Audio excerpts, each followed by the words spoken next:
living my dream.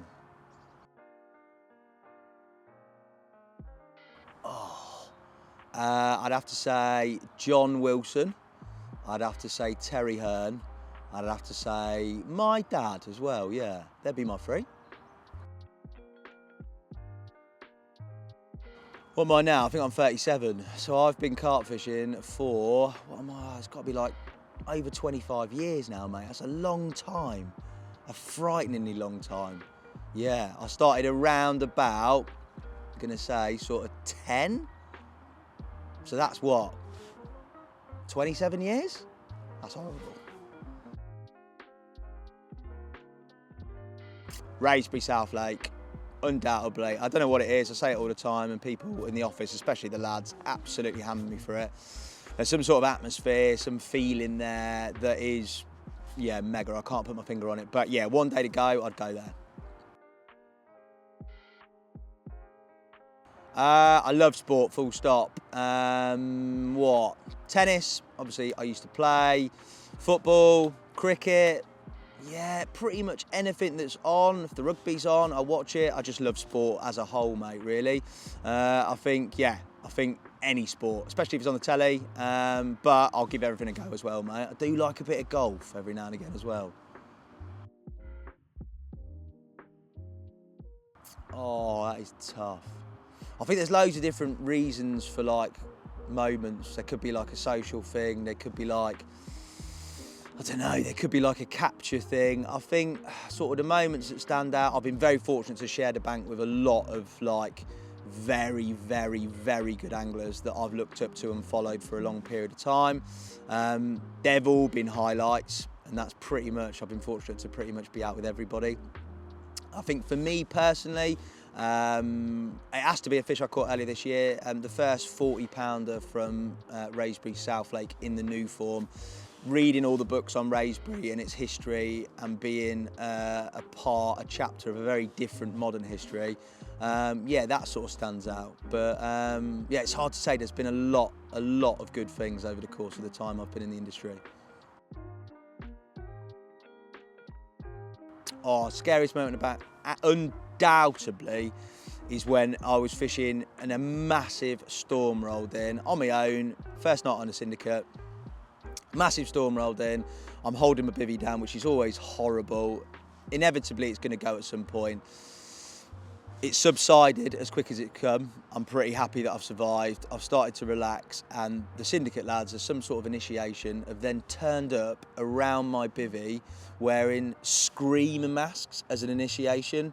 I think I was about 17, and I absolutely bricked it to the point where I don't know what I thought I was going to do, but I've grabbed like a bank stick and whatever else was about and just started like screaming and swinging. They laughed, they had a lovely time, but yeah, surviving a storm and then getting scared within an inch of my life, they've got to be my scariest moments.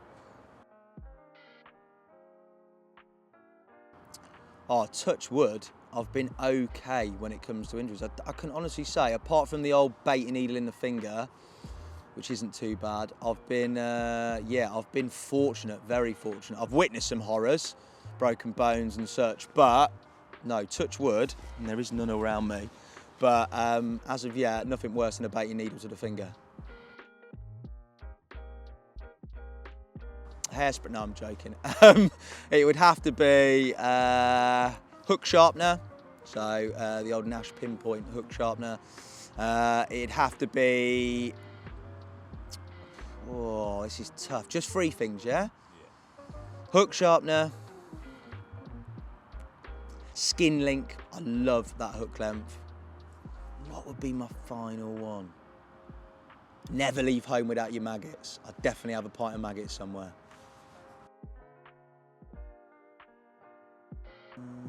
I think the only regret that I have, I'm not really one for regrets, if I'm honest. I've been very fortunate and things have led me down certain paths which I think were meant to happen. So the only regret I have is probably when I was younger, maybe not maximising fishing as much as I possibly could. I look back and think, oh, I could have potentially eked out a couple more nights in the times where you're a bit more free and you had less responsibility. But saying that, I did fish an awful lot as well. So yeah, that would be the only thing that's my regret. And then maybe fishing venues just after they were sort of past their peak and not taking tickets earlier, thinking that they might have been a bit beyond me.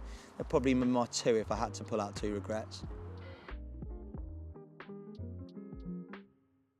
My favourite things about carp fishing are the outdoors. I love it, I'm active, I like being outside. I think socially, I love like the people that you associate with, the people that you go out with, but I think it's down that sort of, there's something deep inside you, and again, it's another cringeworthy thing you can't tangibly put a finger on, but there's something about you being out there, blocking everything else that might be in your head out and just concentrating on you against that carp and trying to get a run or a carp in the net, whatever it may be. I think that all-encompassing thought process of going about hunting your quarry, I think, and that connection with it, yeah, that's what I really like. Plus, you're in nature, you've got sunsets, wildlife, the works really. There's so many good things about it. Least favourite thing, hands down, the worst thing, packing up a wet bivvy. Whether that be frozen or whether that just be damp, that is the pits. Apart from that, there's way more positives than negatives. Coffee, tea is, yeah, like I'd rather drink a puddle than a cold puddle. Favourite biscuit, hobnob. Chocolate hobnob, outstanding. Pizza. Was Indian, had a few ropey Indians recently on tour, but I think generally over the course of the country, and I cover quite a lot of it, you can't beat a pizza. Black Mirror, it's a bit classic and cliche. Black Mirror because it was a mega carp, but I think it probably, at a push, if I had to pick one, Mary, it's Raspberry, I love it. There you go. Oh, there's been a lot that I probably can't say in this video, to be honest.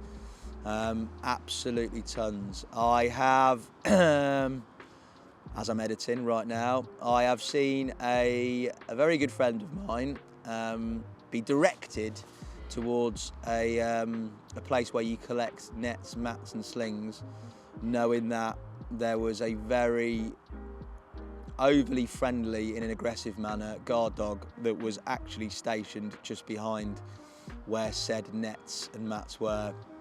And I witnessed a 18-stone powerlifter run without a net, mat and a sling whilst being chased by an over-friendly dog, and the only way he managed to sort of, what he thought was sort of stave off his imminent death, was to run straight into the lake off a swim.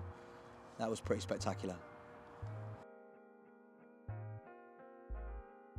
Tell us a secret.